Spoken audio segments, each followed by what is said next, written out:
Hi, it's Darnell with Wave Oven Recipes, and today I'm going to try frozen pizza in the Cosori Smart Air Fryer Toaster Oven.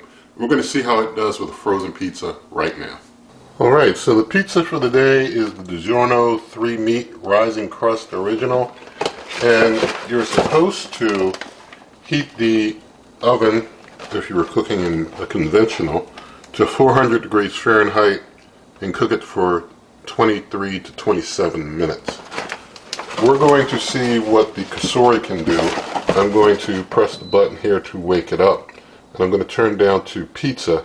And on pizza, it defaults to like 450 degrees, and it had 15 minutes, but I think that's probably going to be a little too hot for what they recommend, and it'll probably be one of those cases where it cooks the outside quicker than the inside or something. I don't know for sure, but I'm thinking that 450 for 15 minutes would probably be better for a fresh type of pizza rather than frozen. So I'm going to do 400 degrees Fahrenheit. I'll just set it to 20. Lord willing, it'll go faster. I do believe it will. And so I'm going to go ahead and hit start. I've got the rack here on the middle level, which is for pizza. Things are preheating, and I'll bring you on back when it's time to get the pizza in.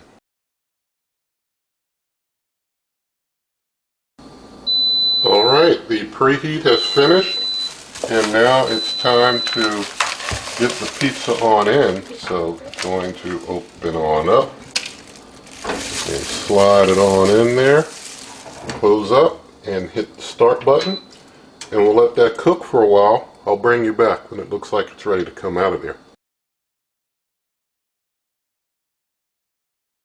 Alright, so I let this go a full 20 minutes because it looks like pizza is basically like bake. I mean, it's gone for 20 minutes and didn't seem to accelerate things. No fan was running.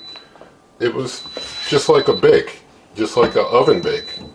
So getting it on out of here, and there we see our finished product. It did do a nice job, but unlike some other cookers, when you do the pizza setting, I'm just going to hold this to get this to turn itself off. But unlike some other cookers on their pizza setting, where they kind of do things at an accelerated rate, this one for pizza, it's just a basic kind of like oven cooking. I don't think that for pizza, despite it using a different variation of heating elements and such, it's just a bake. It's just a bake. So, but it does, it does keep up with the conventional in this regard. Some others are able to do this much more faster when they do a pizza on their pizza settings at, similar temperatures even after they've preheated. I mean, this one did a full preheat. But all the same, we've got a done pizza, and I hear a crunchy crust. So those are very good things. So I'm just slicing and dicing up the rest of this pizza here. Now that I've got it all sliced up, just going to take a slice here. I feel the bottom is kind of crunchy, so that's, how a lot of us like it. There you go. Gonna move the camera, we'll do a taste test.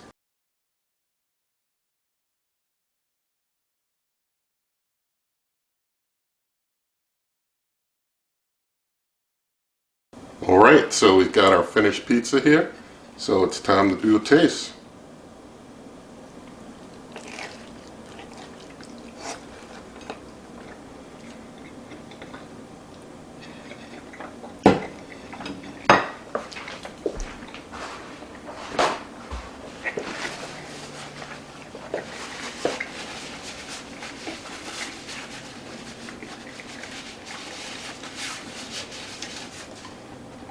Alright, that was a little gooier and messier than I thought it would be, but it turned out good. I mean, it did a good job. This cooker can cook up your pizza. It's going to take the same amount of time as it would a conventional if you do the same settings that they recommend on the box. And so that's okay. Some others, as I said, will do things much faster.